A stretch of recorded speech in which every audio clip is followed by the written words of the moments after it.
Lava এক অতি ক্ষমতাধর অগ্নিস্রোত। আগ্নেয়গিরির এই আগ্রাসন শুধু প্রকৃতির এক মহাবিপর্যয় নয়, বরং এক গভীর রহস্য যা মানুষকে প্রতি মুহূর্তে চমকে দেয়। প্রকৃতিতে যত আশ্চর্যজনক ঘটনা ঘটে তার মধ্যে অন্যতম আগ্নেয়গিরির অগ্ন্যুৎপাত। কখন ঘটবে কেউ অনুমান করতে পারে না, কারণ আগে থেকে তার কোনো লক্ষণ টের পাওয়া যায় না। পৃথিবী পৃষ্ঠের নিচে মূল ঘটনা ঘটে বলে সবই থাকে মানুষের চোখের আড়ালে। বাইরে শুধু দেখা যায় লাভা। পৃথিবীর ভেতরটা উত্তপ্ত। তরল উত্তপ্ত পদার্থ তাপ পরিচালন করে। তাপ পরিচালিত হয়ে পৃষ্ঠে বিস্ফোরিত হয়ে বেরিয়ে আসে। স্যান্ডেলিনা সো, রূপচর্চায় আভিজাত্য।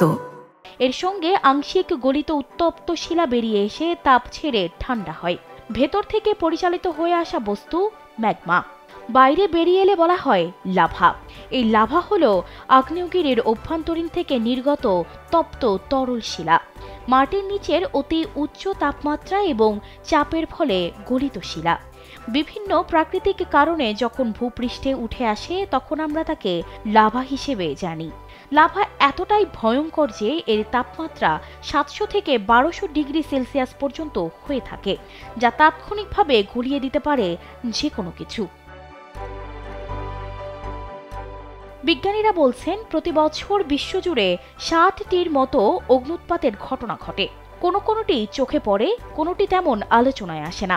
ইতিহাসে আগ্নেয়গিরির অগ্ন্যুৎপাতের ক্ষেত্রে সবচেয়ে বিখ্যাত রোমান নগরী পম্পেই ধ্বংস হওয়ার ঘটনা। 79 খ্রিস্টাব্দে এ নগর ধ্বংস হয়ে যায়। পৃথিবীতে সক্রিয় আগ্নেয়গিরির সংখ্যা 1500। এসব আগ্নেয়গিরি ছড়িয়ে আছে 81টি দেশে। বিজ্ঞানীরা বিভিন্ন পরিসংখ্যান ঘেঁটে বলছেন 1500 সালের পর থেকে আগ্নেয়গিরির অগ্ন্যুৎপাতে 2,80,000 মানুষের মৃত্যু হয়েছে। এর মধ্যে 1,70,000 মানুষের প্রাণহানি ঘটেছে মাত্র 6টি অগ্ন্যুৎপাতের ঘটনায়। আগ্নেয়গিরির গ্যাসে সবচেয়ে বেশি মানুষের মৃত্যু হয়েছে ক্যামেরুনে 1986 সালে। সে সময় লেক নয়েজ আগ্নেয়গিরির থেকে নির্গত কার্বন ডাই অক্সাইডে প্রাণ হারায় প্রায় 1,500 মানুষ। 1902 সালে ক্যারিবীয় একটি দ্বীপে মৃত্যু হয় 30,000-এরও বেশি মানুষের। 2000 সালের পর থেকে মারা গেছে প্রায় 2,000 মানুষ। এসব মৃত্যুর বেশিরভাগই হয়েছে ফিলিপাইন, ইন্দোনেশিয়া, জাপান ও গণতান্ত্রিক কঙ্গো প্রজাতন্ত্রে। একটি আগ্নেয়গিরি দীর্ঘ সময় ধরে জ্বলতে পারে, যেমন পৃথিবীতে যত সক্রিয় আগ্নেয়গিরি আছে তার একটি কিলাওয়ে। প্রায় 35 বছর আগে এই আগ্নেয়গিরি থেকে অগ্ন্যুৎপাত শুরু হয়। যুক্তরাষ্ট্রের জিওলজিক্যাল সার্ভে বলছে এখানে সাম্প্রতিক সময়ে অগ্ন্যুৎপাতের মাত্রা বেড়েছে। উত্তপ্ত লাভা 5 কিলোমিটার দূরে চলে গেছে। যেতে যেতে পথে ধ্বংস করেছে বাড়িঘর, সরিয়ে নেওয়া হয়েছে হাজার হাজার মানুষ। বেশিরভাগ আগ্নেয়গিরির সঙ্গে টেকটনিক প্লেটের সম্পর্ক রয়েছে।